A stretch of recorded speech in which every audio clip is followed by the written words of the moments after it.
Now, look, amid the recent terror attacks in Europe and increased security concerns, that's clear, the Pope is making a trip to Poland, and Father Jonathan Morris is here with us. Now, the Pope, His Holiness, is going to Poland to urge them to take a humanitarian approach to this grave humanitarian crisis of migrants.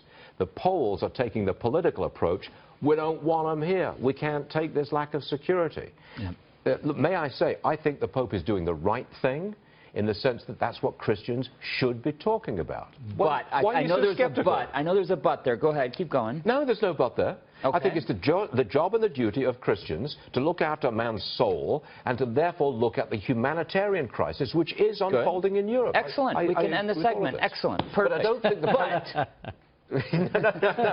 Go ahead. So where do you stand on this? I would agree. Absolutely. You don't want the Pope going and saying, "Hey, don't let the immigrants who are fleeing from disaster into your country just bunker down and defend your national rights." Are the Poles wrong for saying, "Hold on, we can't take this, no more"? Well, that's the but. You just don't want to say it. What you're saying is, hey, one thing is humanitarian, another thing is reality, is what you're saying. And we can't let immigrants in who are a danger to our country, who are a danger to our citizens. Correct? Right. Okay. So this is the way I would look at it.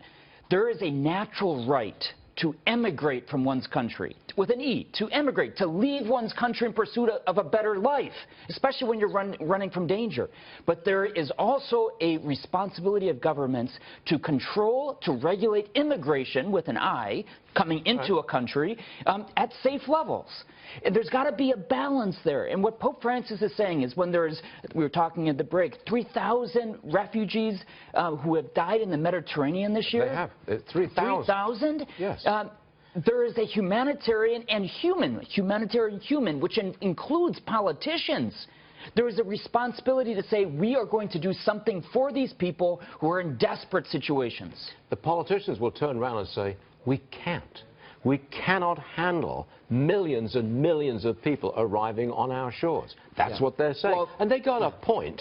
Well, Poland has, and first of all, Pope Francis is going not just to talk about this, he's really going to meet the up to 2 million young people who are meeting there at World Youth Day with Pope Francis. That's a huge story. Imagine 2 million young people meeting with Pope Francis in Poland from around the world. But while he's there, he's going to be saying, take care of refugees, take care of immigrants. And then it's up to, not the Pope, but to politicians to balance the personal human responsibility to take care of them, but also to do it in a safe way. I don't know what the perfect solution is, but I'm glad the Pope is not saying, hey, guys, just bunker down, don't worry about this immigration issue, this refugee situation. What annoys me, frankly, is that in the week after Orlando, that 1 week period, America admitted 441 refugees, migrants, okay?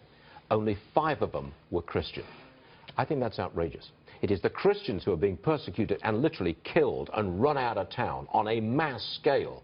And that's being done in the name of Islam. Why on earth can't we say, I'm with you on that. Definitely I'm refugees. with you on that. Let's remember, though, it's very easy to blame refugees for all the violence.